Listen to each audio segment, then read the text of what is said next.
시편 127편 1절에서 5절까지의 말씀을 가지고 행복한 가정을 만드는 길이라고 하는 제목으로 하나님 말씀을 함께 보도록 하겠습니다. 여러분들 세계적으로 또는 미국에서 가장 존경받는 대통령이라고 말한다면 우리 모두가 잘 알고 있는 링컨이라고 하는 대통령이라고 말할 수 있을 것입니다. 모든 미국 사람들에게 링컨 다음으로 존경하는 대통령이 누구입니까? 라고 물어보면 정말로 루즈벨트라고 하는 대통령에 대한 이야기를 합니다. 여러분들 이 루즈벨트라고 하는 분은 대통령이 되기 전에 6남매를 낳고 키우면서 아주 행복하게 잘 살고 있었는데 그러던 어느 날 그의 다리가 점점 마비가 되어지면서 결국에는 휠체어를 탈 수밖에 없는 상황이 되어졌습니다.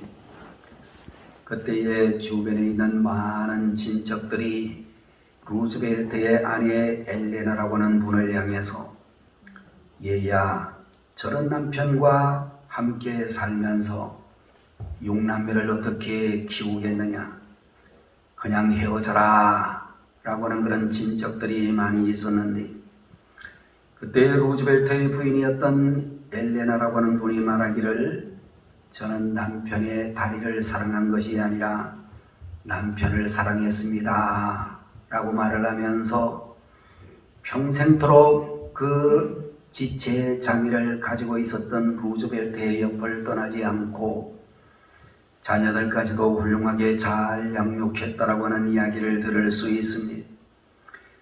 여러분들 사람이 세상을 살면서 성공한 사람들의 특징을 우리들이 이야기를 한다고 하면 바로 행복한 가정을 가지고 있었던 사람이다 라고 하는 그런 이야기가 될 것이고, 여러분들 하나님께서는 하나님의 형상대로 지음을 받은 우리 모두가 다 행복한 삶을 살기를 원하실 줄로 분명히 믿는 것입니다.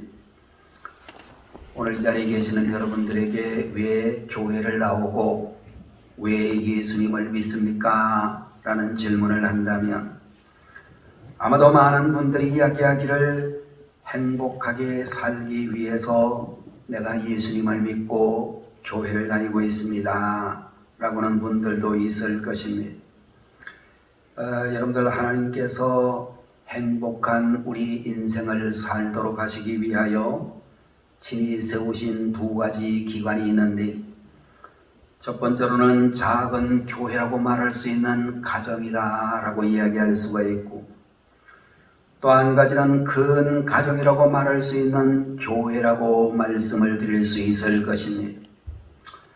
오늘의 본문 말씀을 함께 보면서 우리가 어떻게 하면 행복한 가정을 이룰 수 있을 것인가 라는 말씀을 생각해 보도록 하겠습니다. 여러분들 오늘 본문에 나타나고 있는 시편 127편 서문에 나오는 말씀을 보게 되면 솔로몬의 시 곧 성전에 올라가는 노래라는 그런 표제가 붙어져 있는 것을 볼 수 있습니다. 여러분들 우리가 잘 알고 있는 대로 솔로몬이라고 하는 이스라엘의 제3대 왕은 역사상 가장 부귀영화를 누렸던 그런 사람인데 그는 본문에서 말하기를 부귀영화보다도 가정이 더 소중하다 라고 하는 말을 우리들에게 해주시고 있습니다. 여러분들 우리가 행복한 가정을 이루기 위해서는 제일 먼저 하나님이 지켜주셔야 한다라고 오늘 본문은 우리에게 말씀해 주시고 있습니다. 오늘 본문 제1절의 말씀을 보게 되면 여호와께서 집을 세우지 아니하시면 세우는 자의 수고가 헛되며 여호와께서 성을 지키지 아니하시면 파수꾼의 깨어 있음이 헛되도다 라고 그렇게 말씀을 해 주시고 있습니다. 여러분들 우리가 성경을 보게 되면 솔로몬이라고 하는 사람이 왕이 된 이후에 성전을 건축하는 일에 7년을, 왕궁을 건축하는 일에 13년을 보냈던 왕이라고 그렇게 성경에 기록이 되어져 있습니다.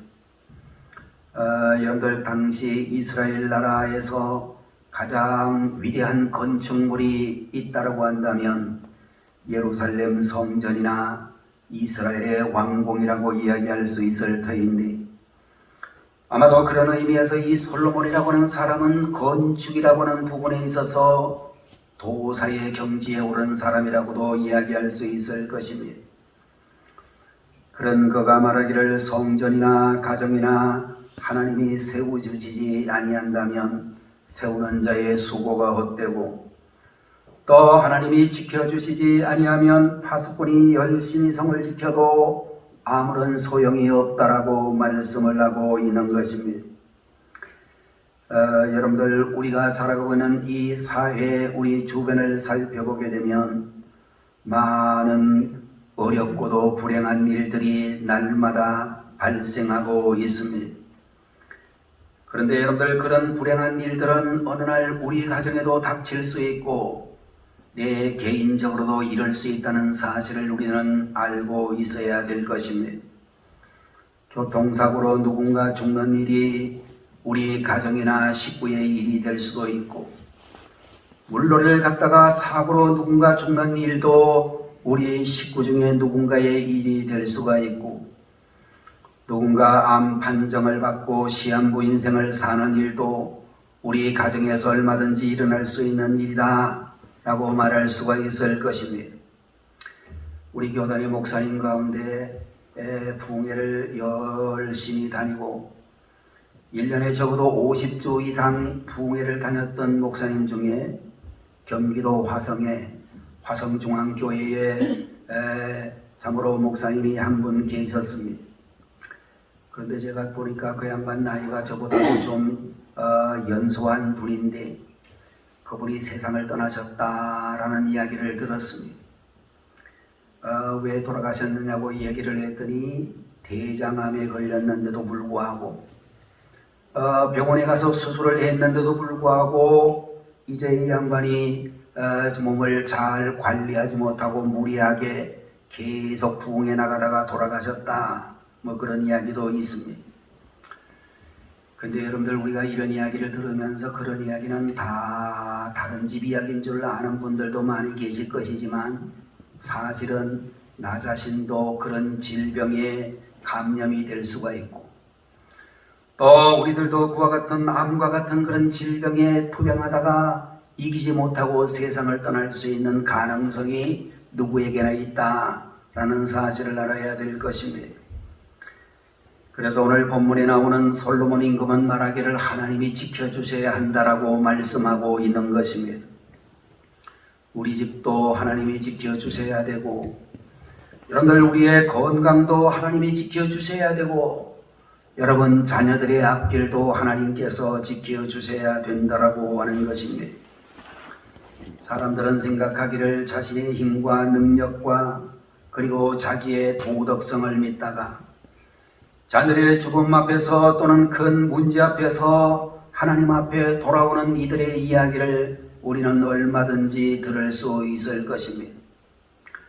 여러분들, 연세대학교의 석좌 교수이며 대한민국 최고의 정말로 대학 교수 중에 한 분인 이어령이라는 박사가 계시는데, 이분은 이어 영국의 버트란트 러셀 같이 인문주의자로 평생 동안 하나님을 전혀 믿지 않던 그런 분이었습니다. 그런데 어느 날 갑자기 여자 목사였던 자기의 그 사랑하는 딸 김한길 씨의 첫 번째 부인이었다라도 알려지고 있는 그분이 암에 걸려 세상을 떠나면서 마지막으로 자기 아버지의 손을 붙들고 하나님을 믿어야 된다고, 예수님 믿어야 된다라고 마지막 전도를 했을 때 그가 꼬꾸라지고 세상 얼마 전에 떠나셨습니다마는 예수님 잘 믿다가 세상을 떠나셨습니다. 여러분들, 우리들 가운데서는 죄가 없으면 문제도 없다라는 그런 생각을 하고 있는 분들도 있지만, 구약 성경 욥기 제1장 1절을 보게 되면 욥이라고 하는 분이 순전하고 정직하고 하나님을 경외하고 하게 썼다는 사람이었지만, 어느 날 그의 집안에 그 자신에게 고난이 쓰나미처럼 예고 없이 밀려 들어와서 그의 모든 삶이 파산지경이 되었습니다. 가난과 병과 고난이 사람의 죄 때문만은 아니고, 그러므로 우리들은 눈에 보이는 것으로만 모든 일을 판단하지 말아야 된다라고 성경은 우리에게 가르쳐 주시고 있습니다. 여러분들, 사람에게 가장 필요한 것은 사람을 지켜주시는 하나님의 은혜라고 성경은 말씀해 주시고 있습니다. 여러분들, 하나님이 외면을 하시게 되면 우리 인생은 오늘이라도 끝나게 되고, 하나님이 지켜주시지 아니하면 우리의 모든 수고는 한순간에 물거품이 된다라고 말씀하고 있는 것입니다. 본문 2절에 있는 말씀을 보게 되면 너희가 일찍 일어나고 늦게 누우며 수고의 떡을 먹음이 헛되도다. 그러므로 여호와께서 그의 사랑하시는 자에게는 잠을 주시는도다 라고 말씀을 해주시고 있습니다. 여러분들, 사람은 물론 열심히 일을 해야 되지만, 열심히 일을 한다고 할지라도 하나님이 도와주시지 않으면 그 모든 일한 것이 헛수고가 된다라고 말씀해 주시고 있습니다. 여러분들, 돈이 우리 가정에 들어오게 될 때는 천천히 시간이 많이 걸리지만, 돈이 빠져나갈 때는 순식간에 사라지게 되는 것을 우리는 얼마든지 볼 수 있습니다. 하나님께서 사랑하는 사람에게는 마음의 평안을 주시고 편안한 잠을 주신다고 하는 점에서 잠을 잘 자는 것도 하나님의 큰 축복이다, 그렇게 말씀드릴 수 있을 것입니다. 두 번째로, 여러분들, 행복한 가정을 만드는 길이란 자녀를 잘 양육하는 것이라고 말씀해 주시고 있습니다. 오늘 성경 3절에 나오는 말씀을 보게 되면 보라, 자식들은 여호와의 기업이요 태의 열매는 그의 상급이로다 라고 하는 그런 말씀이 기록되어져 있습니다. 여러분들, 자녀라고 하는 것은 어쩌다가 생긴 존재가 아니고 하나님께서 나에게 맡기신 하나님의 자녀인 것을 기억하셔야 되겠습니다. 또한 자녀는 하나님께서 우리에게 내려주신 특별한 선물이며 가장 큰 상급이라고 또한 말씀해 주시고 있습니다. 그러므로 여러분들, 우리에게 맡겨주신 사랑하는 자녀들을 잘 기르는 일은 돈을 잘 버는 일이나 다른 어떤 일보다도 훨씬 더 중요하고, 그런 의미에서 우리들은 사명감을 가지고 자녀를 잘 길러야 된다라고 말씀해 주시고 있는 것입니다. 여러분들, 옛날에 우리들이 잘 많이 듣는 격언 중에 침묵은 금이다 라고 하는 그런 말이 있는데, 그러나 사실은 우리가 가정 내에서는 침묵이 금이 아니라 오히려 우리 식구들끼리 금이 가도록 만드는 그런 요인이 될 수도 있을 것입니다. 가정에서는 우리가 사랑하는 자녀들이나 여러분의 손자 손녀들이나 우리가 정말로 격려의 말을 많이 하고 사랑의 말을 많이 해줄 수 있는 부모가 되어야 될 줄로 믿습니다. 여러분들, 자녀에 대해서 속상하다고 해서 도대체 누구를 닮아서 그 모양이냐고 말하는 것은 정말로 자녀들에게 큰 쇼크를 주는 말이라고 말할 수 있을 것입니다. 여러분들, 성경을 보게 되면 우리 모든 사람들에 대해서 하나님의 형상대로, 하나님의 모양대로 하나님이 지으셨다는 점에서 누굴 닮아서 그렇다라고 하는 이 말은 하나님을 향해서 욕하는 말이기 때문에 결코 좋은 말일 수 없을 것입니다. 여러분들, 가끔 우리는 부모 자신의 눈높이에 맞지 않아서 도대체 너 몇 살이냐고 이야기를 한다면 자녀는 점점 비관적인 자녀가 되어줄 수밖에 없을 것입니다. 자식 보고 도대체 네가 지금 몇 살인데 그 모양이냐고 말을 하면 하나님도 우리 부모를 향해서 너야말로 도대체 몇 살이냐고 그렇게 말씀하실지도 모릅니다. 자, 여러분들, 하나님께서 왜 우리의 자녀들에게 약점을 주셨을까?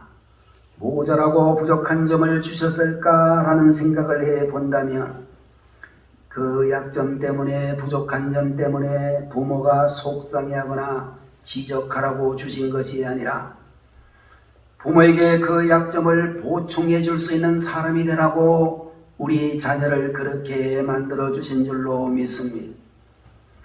그런 의미에서 여러분들, 우리 부모님들은 자녀의 약점이 보일 때마다 그 약점을 보충해서 어떻게 하면 자식을 잘 키울까를 생각하고 속상하다고 한탄만 하는 사람이 되어서는 안 될 줄로 믿는 것입니다.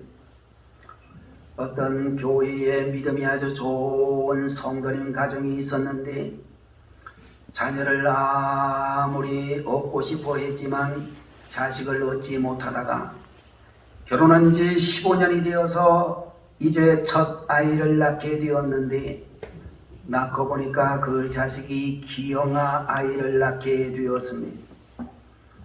여러분들, 하나님께서 왜 그와 같이 믿음이 좋은 부부에게 기형아 아이를 주셨을까?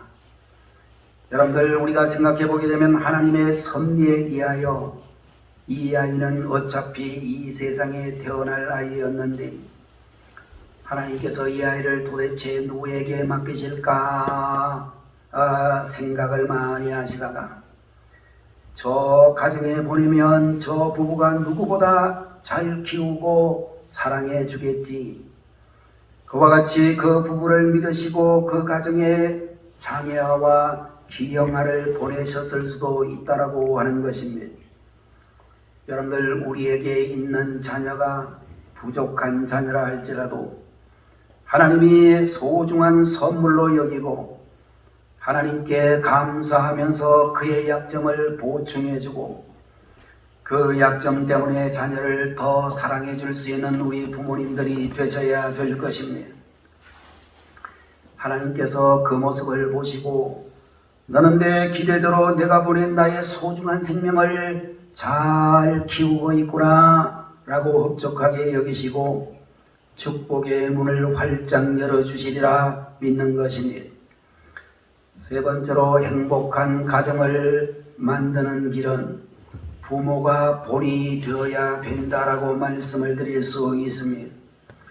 오늘 4절과 5절의 말씀을 보게 되면 젊은 자의 자식은 장사의 수중의 화살 같으니 이것이 그의 화살통에 가득한 자는 복되도다.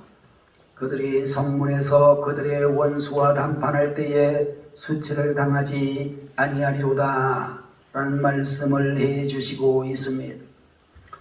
여러분들, 고대의 전쟁에서 화살이 화살통에 가득 차 있으면 대적 앞에서 당당할 수 있었습니다. 여러분들, 자녀라고 하는 화살이, 우리의 가정이라고 하는 화살통에 많이 있으면 인생의 큰 힘이 될 수 있다라고 믿습니다.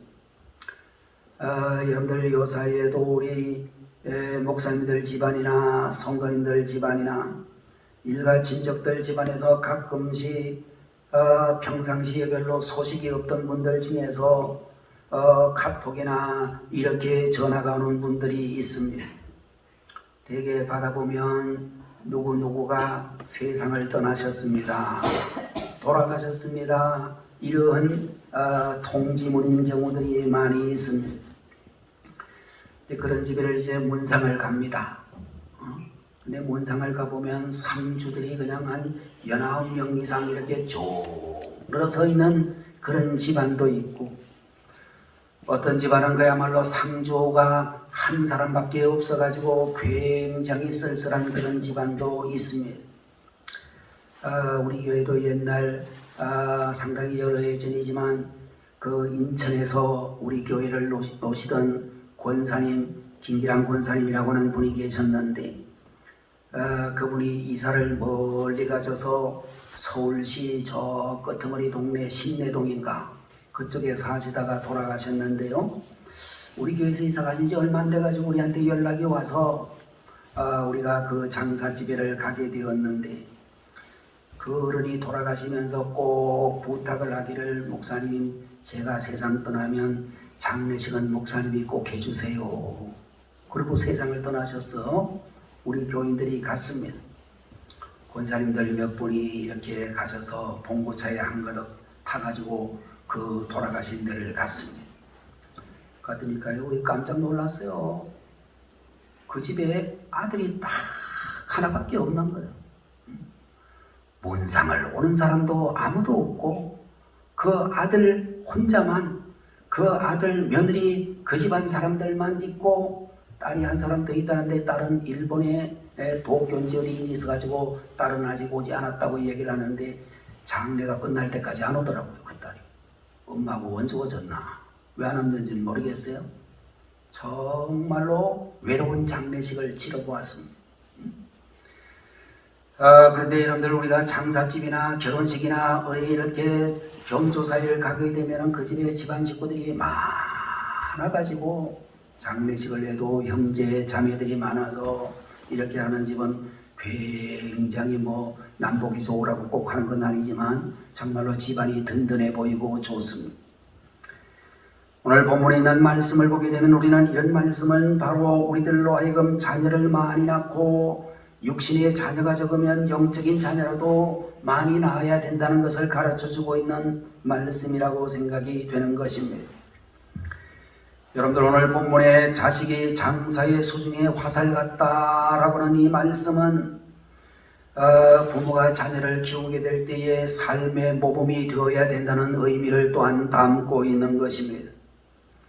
중동 지방의 레바논이라는 나라의 유명한 시인 칼릴 지브란이라고 하는 분이 계시는데 이분이 하신 말씀 중에 부모는 활이고 자녀는 화살이다. 자녀라는 화살은 부모가 쏜 대로 나간다 라고 하는 그런 이야기를 하고 있습니다. 그러므로 우리 부모는 자녀라고 하는 화살을 엉뚱한 곳에 쏘지 말고 자녀가 하나님 안에서 바른 가치관과 목표를 가지고 살아갈 수 있도록 모본을 보여주어야 된다라고 하는 것입니다. 여러분들 우리가 잘 알고 있는 유대인들은 자녀라는 화살을 세상이 아닌 하나님을 향해서 쏘고 신기하게도 세상에서 누구보다 뛰어난 존재가 되어졌다라고 하는 이야기를 많이 듣는 것입니다. 여러분들 오늘날 많은 부모님들이 자녀라는 화살을 하나님의 교회로 쏘는 게 아니라 세상을 향해서 쏘는 바람에 주일날이 되게 되면 자녀를 교회로 보내야 되는데 교회로 안 보내고 학원으로 보내는 우리 교회의 성도님들도 많이 있습니다. 그런데 여러분들 신기하게 그 세상으로 보낸 자녀들은 세상을 정복하는 것이 아니라 세상의 지배를 받게 되고 결국 잘못 쏘아된 그 화살이 눈물의 씨앗이 되어서 돌아와 부모의 가슴과 마음에 박히게 되는 일들이 대단히 많다라고 하는 것입니다. 여러분들 요사이 부모님들을 보게 되면 자녀의 길을 살린다라고 노력을 많이들 하시는데 너무 길을 잘못 살려가지고 버릇없게 키워가지고 사회에 큰 문제아가 되는 아이들도 많이 있다는 것을 알아야 될 것입니다. 그러므로 여러분들 우리는 자녀의 길을 살리는 교육도 필요하겠지만 남을 배려함으로 인격을 살리는 교육이 더 중요하다고 믿습니다. 여러분들 내 자녀가 사랑스러우면 다른 사람에게 사랑을 받도록 바르게 잘 가르쳐야 되는데 그러기 위하여 우리 부모는 어떤 본을 보여야 되는가 몇 가지로 말씀을 드린다면 첫 번째로 욕심을 버려야 된다라고 믿습니다. 여러분들 요새 가정이 파괴되어지는 그런 가장 큰 요인 중에 하나는 바로 돈이다. 그렇게 이야기할 수 있습니다. 돈 때문에 가족을 등한시하기도 하고 형제간의 우애가 깨어지고 불효자가 생기는 것을 볼 수 있습니다. 여러분들 우리는 정당한 땀의 대가로 얻는 돈을 소중히 여겨야 되겠지만 돈을 하나님처럼 섬기지는 말아야 될 것입니다. 여러분들 현대인들이 불행하게 되는 가장 큰 이유는 모든 가치를 돈으로 환산하기 때문일 것입니다. 욕심이 죄를 낳고 죄가 장성하면 사망을 낳는다고 했듯이 여러분들 사람을 죽이는 근본 원인은 욕심이라고 하는 것이라고 말씀을 해주시고 있습니다. 여러분들 그런 의미에서 우리는 자녀들에게 교육을 하게 되어질 때에 선교와 구제에 힘쓰는 부모의 모습이, 하나님 앞에 11조 생활을 잘 하시는 부모의 모습이 정말로 자녀들에게 엄청난 영향을 주게 될 것이라고 믿는 것입니다. 부모님들이 매달 매주 정성스럽게 11조 생활을 제대로 하는 것을 자녀가 보게 되면 속으로 그 자녀는 하나님 앞에 예배드리는 일이, 하나님의 일을 하는 것이 얼마나 소중한 줄을 알고 부모와 같이 닮는 사람이 되어지게 될 것입니다. 여러분들, 자녀가 헌신을 배워 욕심을 이기는 능력을 키우게 되면 그 자녀는 평생토록 부자가 아닐지라도 베풀고 살면서 행복하게 살아갈 수 있고, 하나님께서는 더 베풀 수 있는 능력도 더하여 주시리라고 분명히 믿는 것입니다. 두 번째로 부모가 보여줄 그 모범 중에 하나는 배우자를 존경할 수 있어야 되는 것입니다. 자녀들이 세상에서 제일로 원하는 것 중에 하나는 엄마 아빠가 서로 사랑하고 서로 존중하며 사는 모습이라고 생각이 되어지는 것입니다. 여러분들, 오늘날 많은 부모님들이 자녀를 사랑한다라고 여러 가지를 해주려고 애를 쓰지만 사실은 부부가 서로 사랑하는 것만큼 큰 자녀 사랑은 없다, 그렇게 말할 수 있을 것입니다. 무엇보다도 여러분들 자녀들 앞에서 배우자의 흉을 절대로 보지 말아야 될 것입니다. 여러분들, 우리가 목사님들 중에도 사모님들 중에도 정말로 이렇게 가정생활에 몸이 되지 못하는 분들을 저는 가끔씩 볼 수 있었습니다.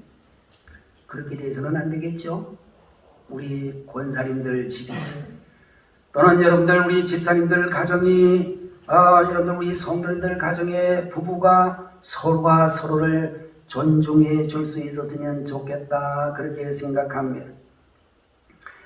여러분들, 서로를 높여주는 부부의 예절 바른 그런 말은 자녀를 직접적으로 칭찬하는 말보다 훨씬 더 자녀의 인성과 인격 형성에 큰 보탬이 될 수가 있고, 반대로 부부가 생각 없이 툭툭 던지는 나쁜 말은 부부 당사자뿐만 아니라 자녀에게도 큰 상처를 줄 수 있다고 믿는 것입니다. 어느 날 늘 술 먹고 늦게 들어오던 남편이 좀 저녁 일찍 퇴근을 해가지고 집으로 들어왔습니다. 그때 그 부인이 남편 보고 하는 말이, 애들이 다 있는데 이게 웬일이야, 내일은 애가 서쪽에서 뜨겠네 라고 이야기를 했습니다. 앞으로도 일찍 들어오라고는 그런 말일 수 있지만, 그런 말을 들으면 여러분들, 그 남편은 이제 다시는 내가 집에 일찍 들어오나 봐라, 그런 생각이 들 수밖에 없을 것입니다. 어떤 남편은 아내가 외출하게 될 때에 여자분들은 이옷저옷 정말로 옷을 골라가지고 패션을 좀 맞게 입으려고 노력하시는 분들이 많이 계시죠. 남자들보다 여자분들이 훨씬 더 패션에 대한 감각이 뛰어나지 않습니까? 그럴 때에 그 남편이 옆에서 이렇게 보다가 뭐라고 하는 거 아니, 영국산 요크셔 똥보가 옷에 왜 그렇게 신경을 써? 그렇게 이야기를 했습니다. 여러분들, 이 말의 내용을 잘 살펴보게 되면 살 좀 빼라, 그런 말이기는 하지만 그 문제로, 살 빼는 문제로 심각하게 고민을 하고 있는 부인의 입장에서 본다면 큰 상처가 될 수밖에 없고, 그런 모습을 보는 자녀들에게도 큰 상처가 될 수밖에 없다, 그렇게 이야기할 수 있을 것입니다. 사람에게는 누구든지 약점이 있는데 가문이 좀 약한 그런 약점도 있을 수 있고, 학력에 약점이 있을 수도 있고, 외모에 대한 약점이 있을 수도 있고, 다른 어떤 약점이 있을 수 있는데, 여러분들, 상대방이 가지고 있는 심각한 약점은 절대로 건드리지 말아야 될 것입니다. 여러분들, 우리가 신입살이가 힘들다 이런 이야기 많이 하시는 부인들 이야기를 많이 듣습니다만은, 대체적으로 시집살이가 왜 힘드느냐? 시집살이가 힘든 99%의 책임은 대개 남편 때문에 생긴다. 이런 이야기하는 분들이 많습니다. 여러분들 남편, 그 며느리와 시어머니 사이에 문제가 발생하게 될 때 남편이 입을 참 조심해야 되지 않습니까? 근데 남편이 지 부인 편들다가 아니면 또 시어머니, 지 엄마 편들다가 오히려 관계가 굉장히 어렵게 될 때가 많이 있습니다. 여러분들 서로를 존중하고 언어의 예절을 지켜줄 때에 자녀들은 누구보다 바르게 자랄 수 있다고 믿습니다. 세 번째로 부모가 본이 되어야 될 부분은 책임감이 있어야 된다고 하는 점이 될 것입니다. 배우자가 서로를 존중해 주는 것도 대단히 중요하지만 더 중요한 것은 자신이 책임감을 가지고 존경받을 만한 행동을 하는 것이라고 볼 수 있을 것입니다. 남편이 돈 버는 것에 대하여 욕심이 없는 것은 좋을런지 모르지만 아내와 자녀의 먹는 문제는 책임을 져야 되고 교육을 받아야 되는 자녀들을 도와야 해야 될 것은 책임을 져야 될 것입니다. 그래서 여러분들 우리가 한문은 뜻 글자라고 그러잖아요. 산의 남자라고 하는 글자를 보게 되면 제일 위에 밭전자가 이렇게 하나 있고 그 밑에는 힘을 상징하는 힘력자가 있는 것을 볼 수 있습니다. 그런데 여러분들 밭전자를 잘 보게 되면 먼저 입구라고 하는 그 글자 속에 열십자가 들어있는 게 밭전자죠. 그 남자가 어떤 사람이냐? 옛날 중국 사람들이 한문을 만들 때 그렇게 만들었다고 그래요. 적어도 10식구의 입을 먹일 수 있는 그런 능력을 가지고 있어야 남자다. 그런 뜻이라고 그러더라고요. 요새 보니까요, 남자답지 못한 남자가 너무 많아. 10식구는 그냥 지 혼자도 먹을 걸 제대로 못 보는 남자가 너무 많아. 어떤 집을 보니까 남자보다 여자가 더 많이 버는 집도 많아. 여자가 더 많이 버는 데 대해서 우리가 뭐 유감을 가질 필요는 없지만 하여간 여러분들 우리가 남자라는 의미가 원래 고대 시대에는 그런 의미가 있었다는 것입니다. 제가 생각하게 될 때에 여러분들 우리가 어떤 사람이 되어야 되느냐, 가족에 대한 책임을 질 수 있어야 된다는 거죠. 가정에 대한 책임을 질 수 있어야 된다는 거죠. 남편은 남편대로 부인은 부인대로 가정에 대한 책임을 질 수 있어야 될 것입니다. 부모가 3D 업종에 종사를 한다 할지라도 책임감을 가지고 있는 모습을 보게 되면 큰 존경심을 보내게 될 것이고 정말로 아내된 입장에서도 남편이 정말로 열심히 최선을 다해서 일하는 모습을 보게 되면 저절로 존경하고 싶은 생각이 들 수밖에 없을 것입니다. 여러분들 집 밖에서는 강한 것이 매력이지만 집안에서는 든든한 사람이 큰 매력이 될 수가 있는데 매력이 있는 사람이 어떤 사람이냐? 책임감이 있는 사람이다. 그렇게 말씀드릴 수 있습니다.